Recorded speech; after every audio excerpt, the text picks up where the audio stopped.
बड़ोदरा में कल देर रात को एक भयावह हादसा हुआ और इस हादसे में एक शख्स की मौत होने की खबर अब तक सामने आई है। दरअसल तेज रफ्तार ओवर स्पीडिंग की वजह से एक कार धड़ल्ले से हवा में उड़कर लक्ष्मीपुरा तालाब में जा गिरी, जिसमें एक शख्स की मौके पर ही मौत हो गई। वैसे तुरंत ही वहां पर दमकल की टीम को बुला लिया गया था। दमकल की टीम ने काफ़ी मशक्कत भी की। कार को काफ़ी मशक्कत के बाद तालाब में से बाहर भी निकाला गया। कार में 3 लोगों के सवार होने की जानकारी है, जिनमें से एक की मौत की खबर सामने आई है। केतन प्रजापति नाम के युवा की डूब जाने की वजह से मौत हो गई है। वैसे वहां पर स्थानीय अग्रणी राजेश आयरे भी पहुंचे थे और उनकी ओर से भी इस मामले पर रात को ही संज्ञान ले लिया गया था। पहला तो प्रायोरिटी केम थયું શાના માટે તો એ બધું બાજુ પર મૂકીને કે જે રીતના તમે જુઓ છો કે જે ટર્ન છે એ ટર્નના લીધે અને આજકાલ જે હું ખાસ કરીને કહું છું કે જે રીલ બનાવવાના છોકરાઓને જે શોખ હોય છે એ જરા બાજુ પર મૂકી, કારણ કે જે રીતનું ગાડી જે ઉડી છે એ તળાવની મધ્યની અંદર પડી છે અને એની અંદર હું આજે કોર્પોરેશનના અધિકારીઓને, કારણ કે આવા ટાઈમમાં રાતના 12 વાગે 2 વાગે પણ અંદર ઉતરીને બી બાકી બોડી 8-8 દિવસ સુધી મળે ને એની જગ્યા પર કલાકની અંદર કરી છે।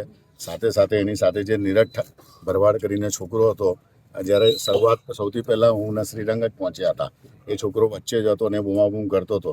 એની સાથે સાથે પ્રયત્ન બી કર્યા, અમે બી ત્યાં પાછળ દોડ્યા, પણ ઇન બિટવીન તો ત્યાં સુધી અને ફાયર આવી ગઈ અને 5 જ મિનિટની અંદર ગાડી એટલી અંદર જતી રહી કે દેખાય જ નહીં।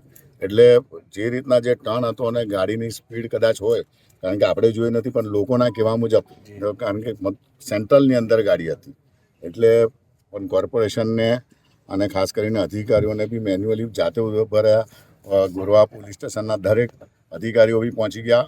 છોકરાઓ ગભરાયેલા હતા, એની સાથેના 2 છોકરાઓ જે નીરજ હતા પણ એ છોકરાઓ પણ ત્યાં જ ઊભા રહ્યા અને એમને બી લોકેશન આપ્યું। અમને એવું કે કદાચ બીકમાં છોકરો જાડીને આજુબાજુ પણ નીકળી ગયા છે, પણ આપણું નસીબ ખરાબ કહેવાય કે આપણને એને બોડી મળી। પણ તાત્કાલિક જે બોડી મળી, હમણાં રાતોરાત કરી હમણાં ગાડી પણ આપણે પ્રાઇવેટ હાઇડ્રા અને બધું મંગાવીને ગાડી પણ અંદરથી કાઢી રહ્યા છે। અડધીથી પોણી કલાક જેટલો ટાઈમ લીધો। એક 3 માણસો હતા એવી વિગત હતી અને સ્પીડમાં સામેથી ગાડી આવીને ત્યાં અમને એક્ઝેક્ટ લોકેશન વિડીયો જે તમે જુઓ છો વાયરલ થયો છે એના તો એક્ઝેક્ટ લોકેશન મળેલું હતું।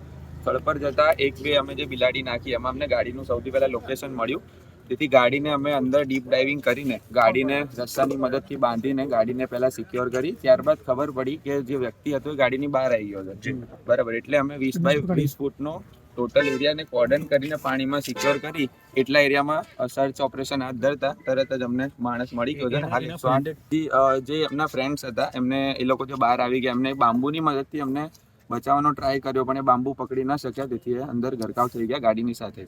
જે ગાડી અંદર 20 થી 25 ફૂટ જેટલું પાણી છે અને ગાડીને અંદર બાંધવી થોડી મુશ્કેલી પડી રહી હતી, તેથી અમે અંદર ઉતરીને હું જાતે ગાડીને બાંધવા માટે મારી ટીમ સાથે જહેમત લીધી। જે અડધીથી પોણી કલાક અમે મહેનત કરી અને અત્યારે ટોટલી જે માણસ હતો એને બહાર કાઢીને 108 દ્વારા મોકલી દીધો છે। हमसे जुड़े रहने के लिए हमारे YouTube चैनल को सब्सक्राइब करें और नई वीडियो की नोटिफिकेशन के लिए बेल आइकॉन को दबाएं।